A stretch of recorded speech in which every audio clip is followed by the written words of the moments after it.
Et c'est Crime Story, les rendez-vous d'Alfred Hitchcock, racontés par Serge Sauvian. Aujourd'hui, Tout est pour le mieux de Carol Meyers.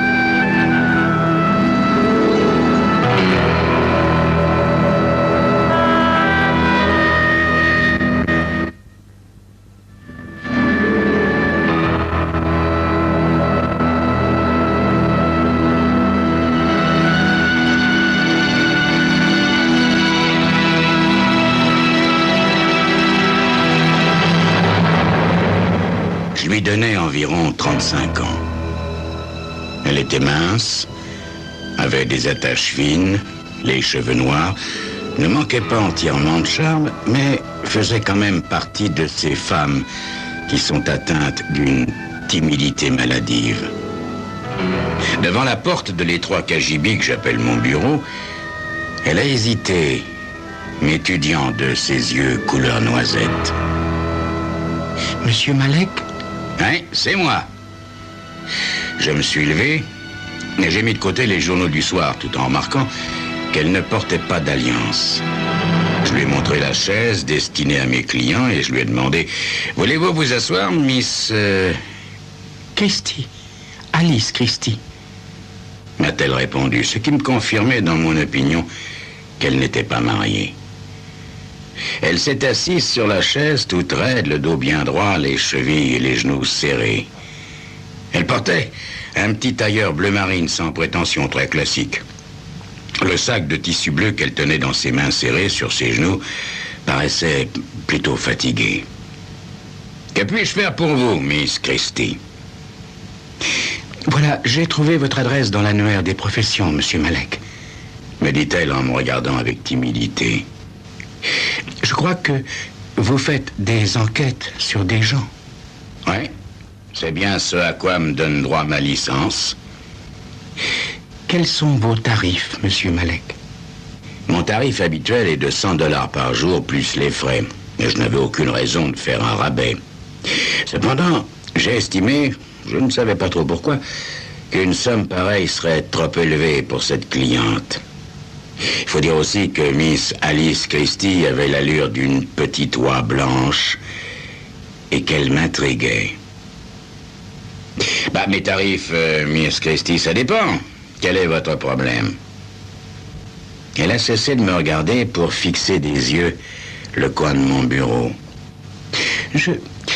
C'est assez difficile à dire. Non, c'est toujours difficile à dire, Miss Christie. Vous n'avez qu'à commencer par le commencement. Sans doute, enfin... Tout à coup, elle s'interrompit, fouilla dans son sac et, sans dire un mot, me tendit une feuille de papier pelure pliée en 4, d'un rouge vif. En ouvrant cette feuille, je vis qu'il s'agissait d'une sorte de bulletin, de feuilles d'annonce avec des photos d'hommes et de femmes de tous les âges, avec leurs caractéristiques et les numéros de leur boîte postale. Le bulletin était intitulé « Le courrier de l'amour ».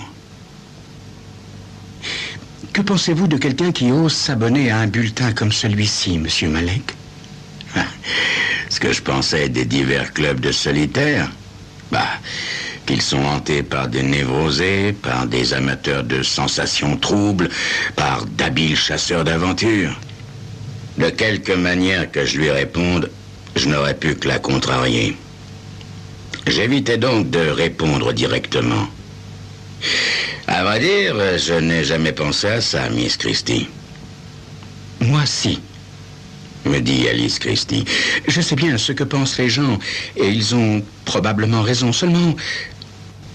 Sa voix se brisa, puis elle se reprit comme si elle n'avait plus la moindre hésitation. Elle regardait maintenant son sac qu'elle avait posé sur ses genoux. Ses mots sortaient sans peine, sans la moindre trace de passion, quoiqu'avec un certain désenchantement. Monsieur Malek, j'ai 34 ans. Mon père s'est tué dans un accident d'auto l'année où j'ai quitté le collège. Ma mère est restée infirme et dans un fauteuil à roulettes à la suite du même accident. Depuis ce moment, j'ai été toute seule pour me faire. Je l'ai soignée sans arrêt. Je lui ai sacrifié ma vie. Oh non, remarquez, je ne me plains pas. Je n'ai fait que mon devoir. Je n'ai jamais eu aucune vie mondaine. Je n'avais que très peu d'amis. Il m'a toujours fallu d'abord penser à ma mère. Enfin, il y a 8 mois, elle s'est éteinte. J'étais de plus en plus intrigué, puis je me rendis compte qu'avant de m'engager, Alice Christie avait décidé que je devais être parfaitement au courant de son état. Je commençais à avoir une petite idée de ce qu'elle allait me demander. Et alors, si je comprends bien, vous avez fait la connaissance de quelqu'un par l'intermédiaire de ce club. Elle hocha la tête sans essayer de feindre. Oui. Quelqu'un avait oublié ce bulletin dans un restaurant et je l'ai ramassé. J'y ai trouvé cette annonce, surtout concernant un monsieur d'âge moyen. J'ai été intéressé. Je me suis mis en rapport avec le club et nous avons commencé à nous écrire. Elle s'interrompit un instant, puis continua avec simplicité. Il s'appelle Homer Ackerman. Il est veuf et vit dans une ferme dans le Kansas. Il désire que j'aille le rejoindre pour l'épouser. Il m'a appelé de là-bas la nuit dernière pour me le demander une nouvelle fois. Ouais. Tout était clair pour moi maintenant. Alice Christie avait été sevrée de relations masculines. Elle désirait qu'un homme voie en elle une vraie femme.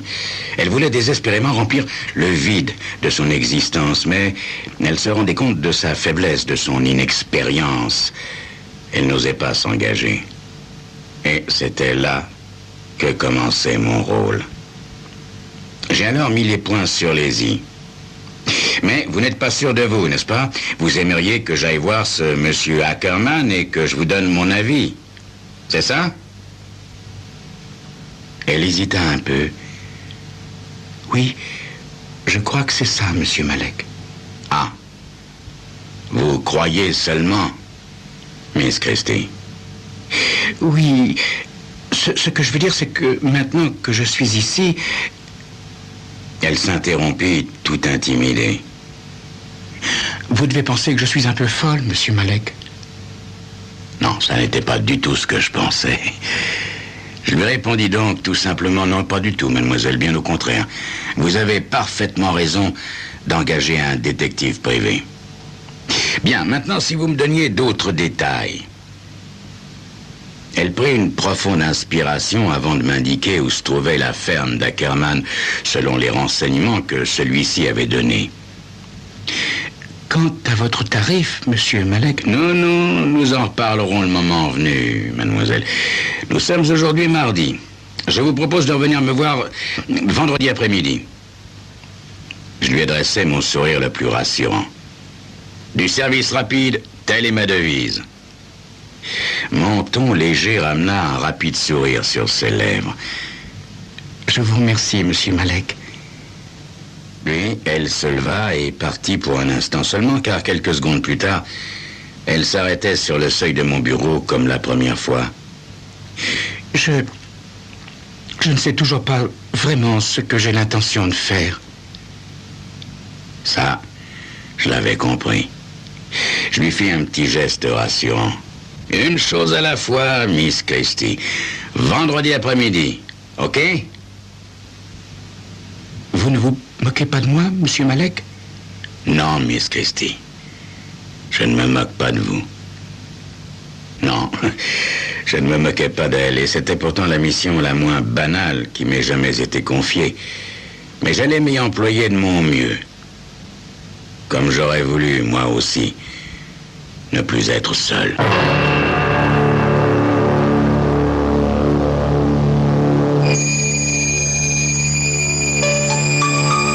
Qui était donc Homer Ackerman? Pourrais-je rassurer Alice Christie au sujet de son prétendant? C'est ce que vous saurez dans quelques instants.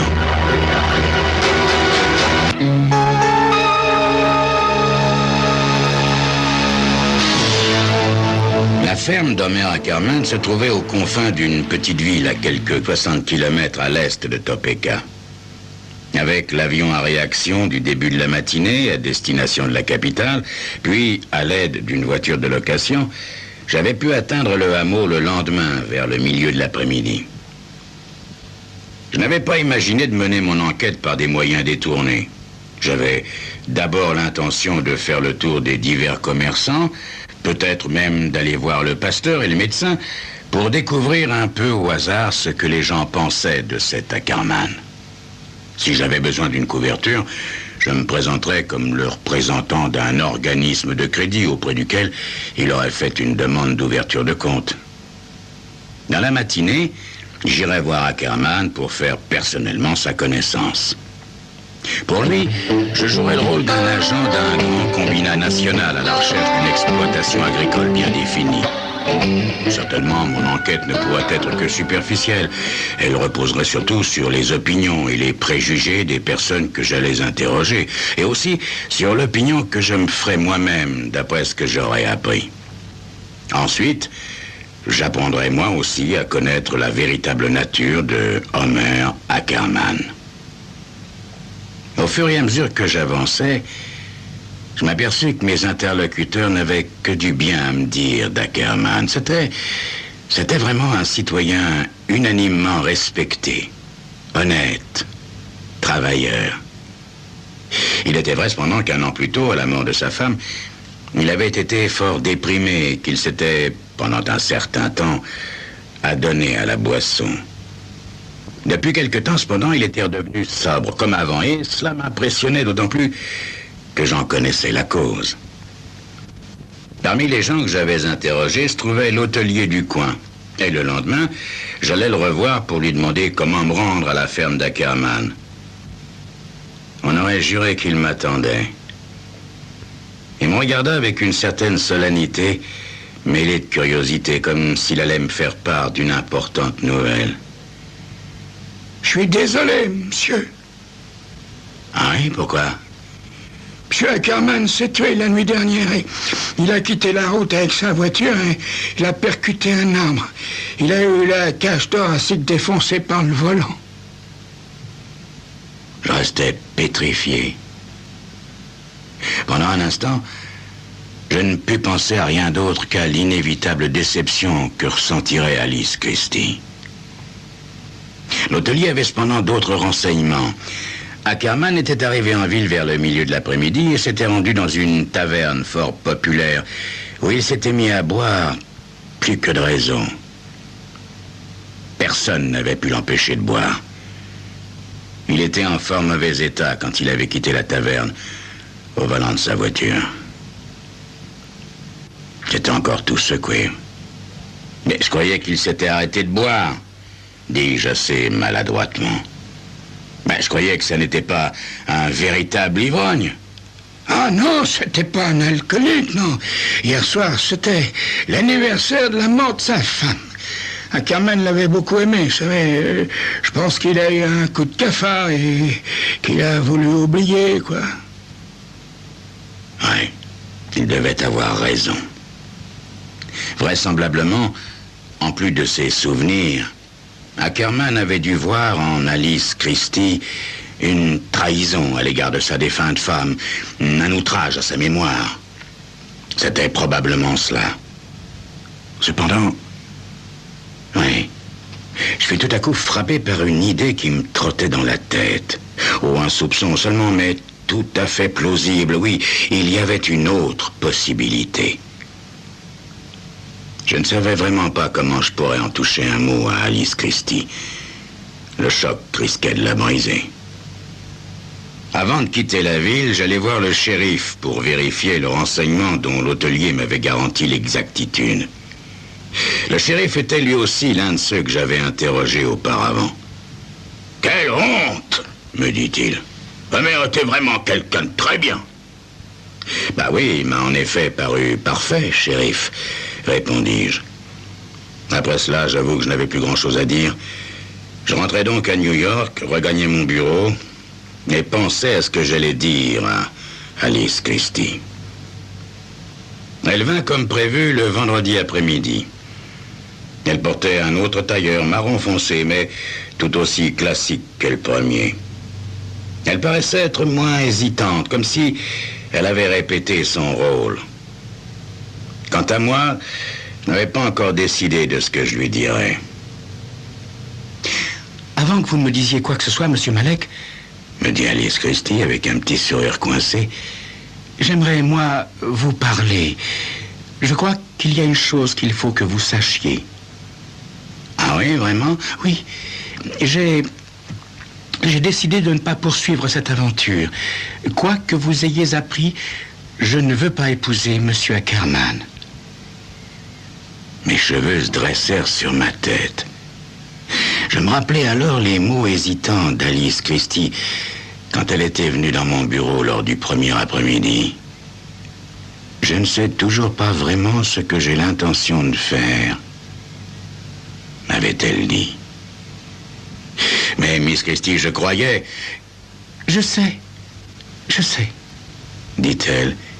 je sais fort bien ce que j'ai dit, mais voyez-vous, le jour même, enfin, un peu plus tard, j'ai retrouvé mes esprits. J'ai compris que je me conduisais comme une folle, que je n'avais pas du tout le sens des réalités.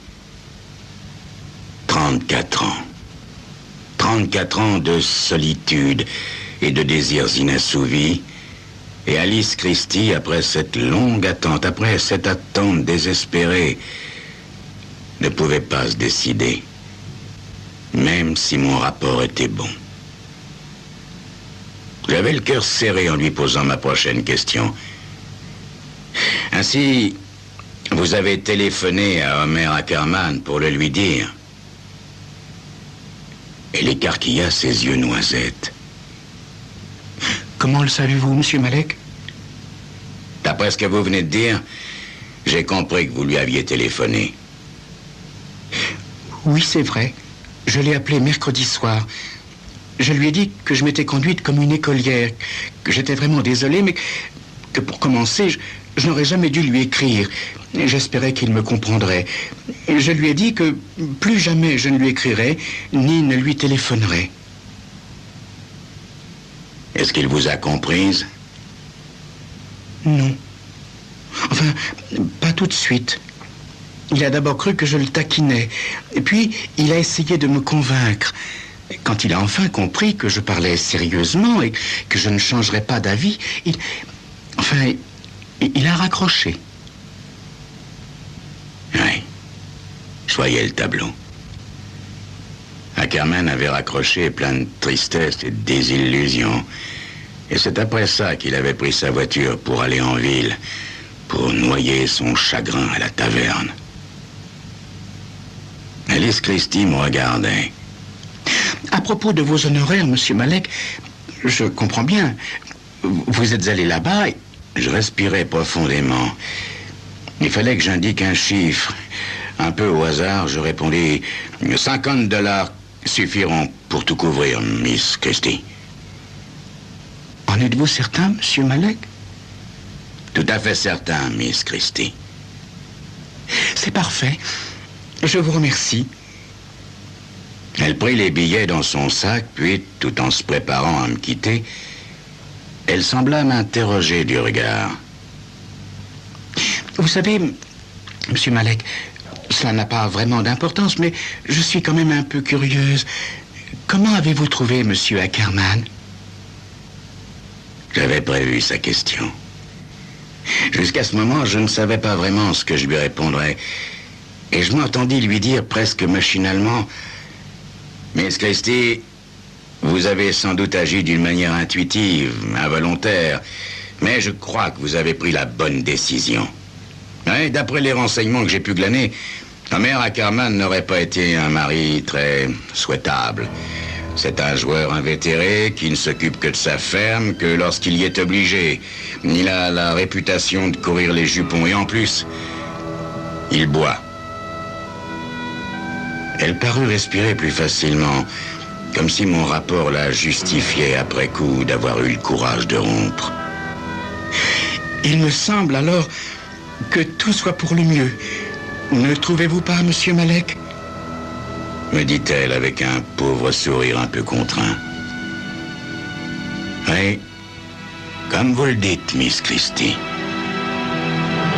Tout tout est pour le mieux.